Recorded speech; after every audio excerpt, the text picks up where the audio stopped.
Hey YouTube, this is Jason with Sound Design here with the Behringer X32 and Pro Tools. I had a question, well actually somebody asked me a question about recording what I have coming to the board into Pro Tools so they can use it later on for their virtual sound check. Alright, the way that you would do that, of course you would go into Pro Tools, set up your session. If you're trying to do 32 channels, set it up to where you have your 32 channels.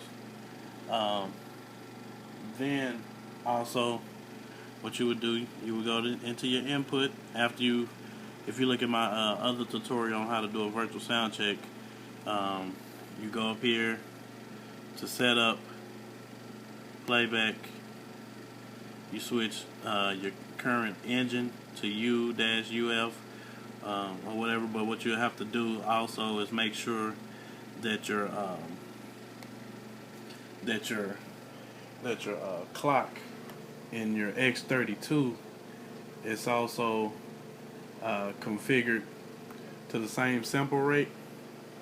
Which what you would do is you would hit setup over here, go to the sample rate, switch it to whatever you want, 48 or 44.1. Which, like I said, this board doesn't go past 48. So, like right now, I just have it on 41. In Pro Tools, after you create your session like that, and switch that to the X dash, underscore UF or whatever, go to your inputs and change those to the ones that you want to come in to the from the board. So, like if channel 1 is your kick, and you want to come into channel 1 on here, put it to channel 1. If number 2 is your snare on the board, and you want that to come into channel 1 in the Pro Tools, then you will switch the audio 1 channel. You will switch it right here to input 2.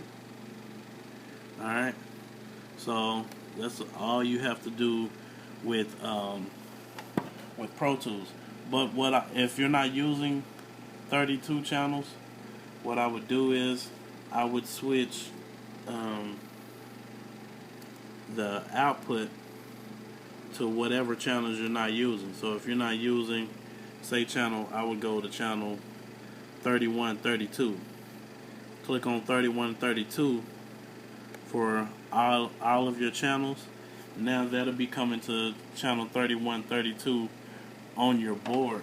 If in your routing on the home tab you have on the inputs on the last 25 through 32, switch those to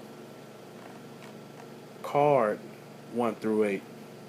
Then that way you can get it back from the laptop. If you're not worried about that or anything, or if you just want to come, out of the 1/8 of an inch out on your laptop and go off into a channel on your board and mute the rest of them at that particular time, you can do that too. So that's all you have to do in Pro Tools. When you come to your board,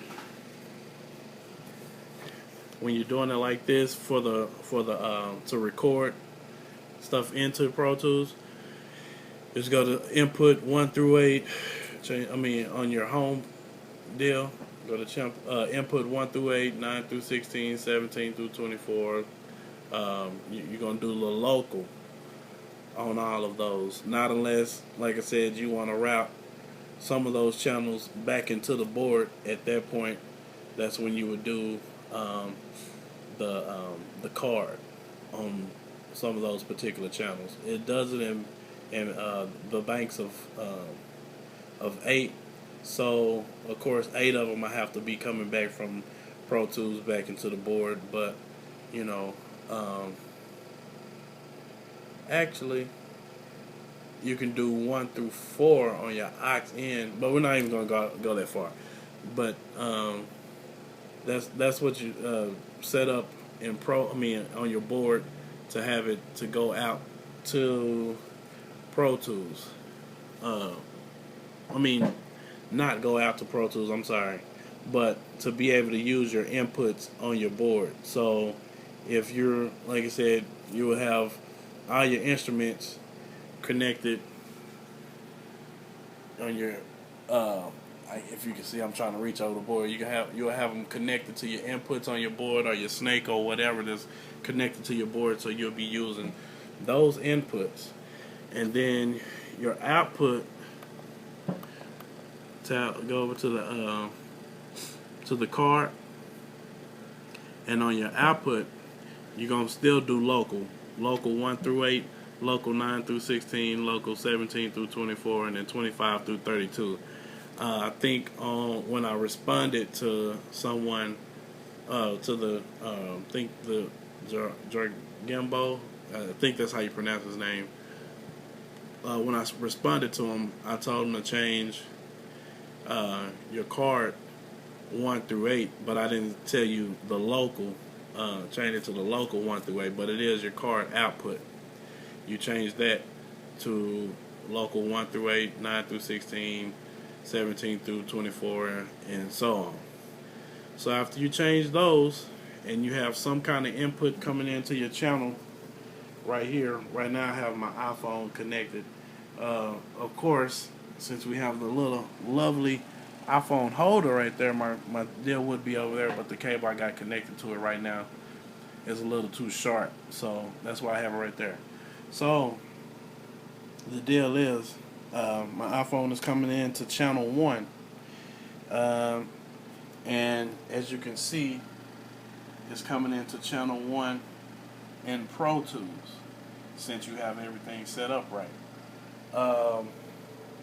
Now, what it doesn't do, like if you're turning the fader down on channel 1 on the board, it doesn't affect the Pro Tools. What you're gonna do is, if you want to bring that volume down, period, then I would try to adjust the gain on that channel. See, as you can see, it's going down or up or whatever. Alright, so hopefully from that point you'll still have enough room in on your fader to get what you need out of the board, as far as what you're hearing back. I think that's pretty much it. If you have any questions or comments or concerns or anything, just leave me a message and I'll try to respond to you as fast as possible. But that's how you record